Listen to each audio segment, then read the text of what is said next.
Vous retrouvez sur ces différentes plateformes digitales, que ce soit tous les sites internet yi fi nekk muy Trace 221 Live SN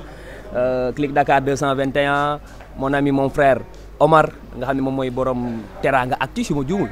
Teranga Actu mi ngi fii B Pro Média mi ngi fii y a aussi MDTV y a mon ami aussi Junior Setsima TV y a Thiowli Sénégal aussi donc la presse en miniature ñoom ñoo ñëw tey seet si un jeune boo xam ne il est pétri de talent, doté d'une belle voix. Son nom c'est Baye Mass depuis quelque temps gis ngeen ay répétitions ça fait fureur sur la toile moo tax ñu seet si ko tey pour xam jeune bi nga xam ne mi ngi doo koy démarrer pourquoi moom fureur ci répétition te defagul soirée y a de ces dates yoo xam ne mi ngi koy préparé biir réew ak bitim réew dinañ ci taxaw ñu waxtaan ci ak moom bu baax a baax Baye Mass maa ngi lay nuyu bàyyi la nga nuyu téléspectateurs yi lay maa ngi lay fay bu baax a baax suma xarit bu yàgg waaye nag di nuyu tamit suma grand yi nekk ci ginnaaw yëpp du ma wax tur parce que sànq da nga ne lu mu tuddati les chaînes en miniature mais man je dis ñëpp a ngi fii le Sénégal en miniature moo fi nekk et mbégte bu baax a baax la si suñu âge ak tàmbali bi ñuy door a tàmbali yéen presse bi bu toll nii ngeen déplacé wu ñëw seet suñu si suñu place yu liggéeyukaay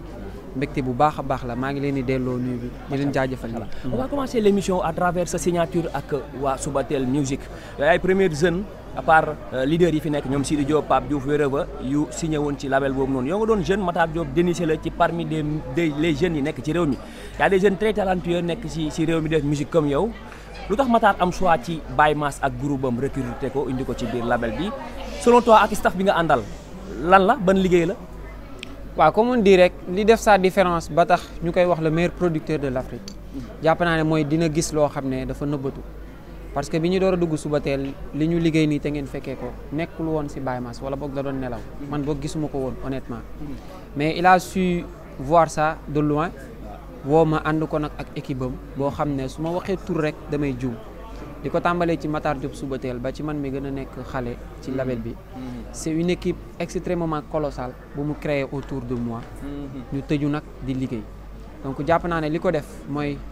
sa vision bi mu am son oreille bi mu am ak tamit lu mu nekk nitu défi loolu moo ko def li ci des nag avant nit ki di am cette volonté wala ce besoin de faire quelque chose day fekk yàlla tudd ko ba pare donc yàlla tuddoon na ko tudd ne Subatel laay yeggalee sama yoon et loolu moom moo fi indi. macha allah nga dugg ci label bi fekk mën naa ni tête de file bi Sidi Diop nga def ak moom featuring boo xam ne actuellement moo nekk it ci réseaux sociaux yi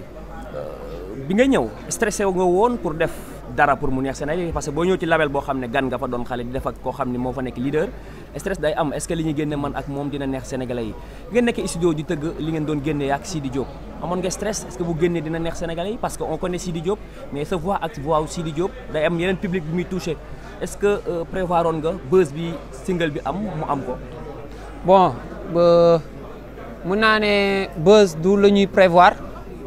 mais da ngay tëju nga liggéey de telle sorte que yow li ngay liggéey nga def ci volonté nga def ci énergie nga def ci aussi lépp lu mu war pour mu jàll man loolu laa gëm parce que li ngay def du pour mu def bruit pour mu nekk lu baax la parce que sénégalais yi bu neexee rek ñu consommer ko et xel mënoon na ci dal nag parce que bi ñu ñëwee ñi wër morceau bi nekk def lyrics si def lépp mën naa si citer Matar ak Crew ñaar ñooñu rek ça suffit largement pour que son bi ñëpp jot ko et loolu moo def secret bi ci nekk loolu aussi moo def succès bi ci nekk ku xam Sidi aussi xam ne dafa nekk ci xolu sénégalais yëpp nekk ndaanaan nekk ci xolu sax africain yi laay wax donc def ak moom featuring c'est une fierté pour man c'est un honneur boobu noonu ma nekk tamit ci benn yoon di yéeg donc bu ñu defee dara énergie yooyu noonu bu ñu dajee mënul def lu dul positif loolu kese la. ku def lecture ci dernières années yi passé ñi nga xam ni ndaw ñi ñoom ñoo commencé jël relais bi mën naa citer ku mel ni Baye Mass Vigi Amadeus Ndaxte Jeeba xale yooyu noonu actuellement ñoom ñoo occupé musique bu Sénégal te musique dafa am réalité rawatina showbiz yow nga ñëw yàggul dara tu fais ñu lay nommé parmi les grands staff bi nga àndal est-ce que ñu ngi lay préparer bu baax parce que xale pël na fi 2 mois 3 mois mu wàccaat amul staff bu baax Baye Mass est-ce que xam na actuellement fan la toll ci musique. bon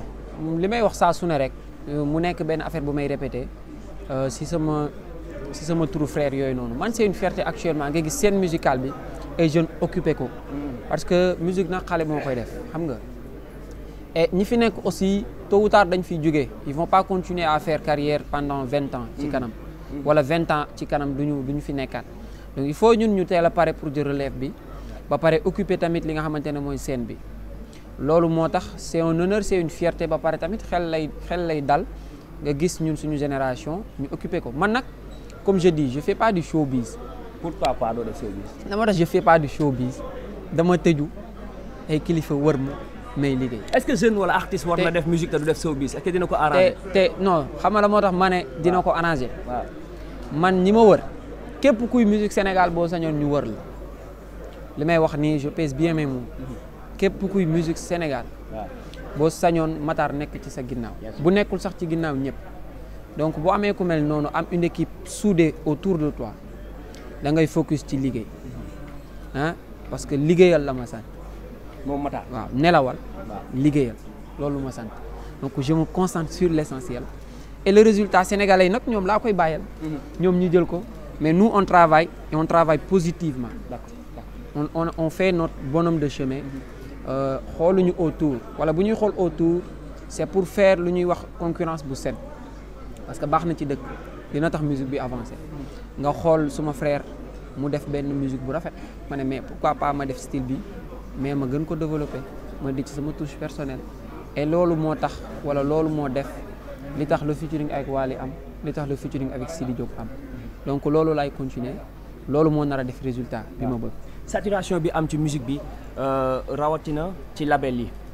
y a même pas 2 ans ñi ngi doon wax que ni Presse Art coono yi mu gënoon am moom mooy dafa dajale woon parmi les meilleurs ci benn label ci même lancé boobu la Subatel musique nekk ak le PDG Matar y a que des meilleurs yi nekk ci musique bi ñoo nekk ci biir boîte bi yenn saa yi doo tiit en tant que jeune nga bokk ak ay ñoo xam ne actuellement ñoo tenir musique bi nga bokk ak ñoom label doo tiit yenn saa yi man jeune laa ñii am nañ ci dara man amaguma ci dara te musique dafa am réalité te ñi nga bokkal label bi c'est de grands noms comme j'ai dit tout à l'heure yenn saa yi doo am njàqare comme li dal Presse Art après ñu naan artiste diw génne na fa dem yoonam te dafay am nu mu retardé ci carrière bi est-ce que doo ko tiit. bon xel dal na si bu baax a baax parce que nag kilifa yi ma fekk Subatel yëpp uf nañ ma à travers kii leader bi muy Pape Diouf mu def ma doom di ma jàppale bu baax a baax ak soxnaam Sidi tamit nekk mag boo xam ne bu lii lépp amee jàpp naa ne moom la parce que c'est benn son bu ma def ak moom ci la lii lépp déclenché même bu fekkee sama manager am di xarit ci Matar yombal na lu bari xel da ciy dal parce que Subatel c'est une famille et puis mënuma jàpp ne war na def peur ci bii dina marché wala du parce que Matar attan na lépp ku liggéey ak moom di nga xam attan na lépp waaw.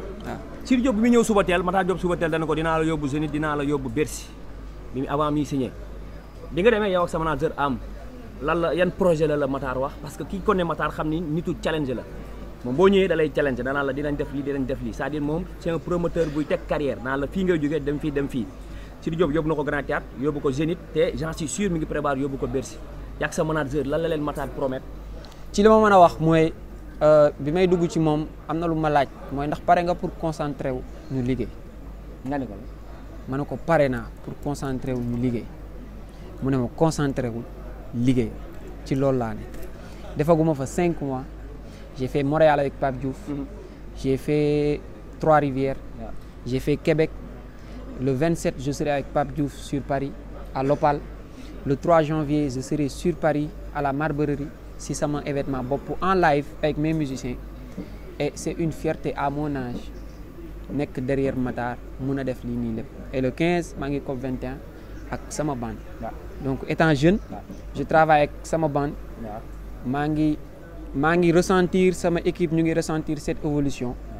foofu la ñu ko nar a téye ba téye lu ñu bëgg a téye. 4 janvier yaa ngi dem Paris si date yi la ñuy dugg directement parce que presse bi dañoo am yeneen production yi def yi 4 janvier yaa ngi dem Paris wax nga ko tout à l'heure yow yaay premier jeune ci sa génération bu jël sa bande dem Paris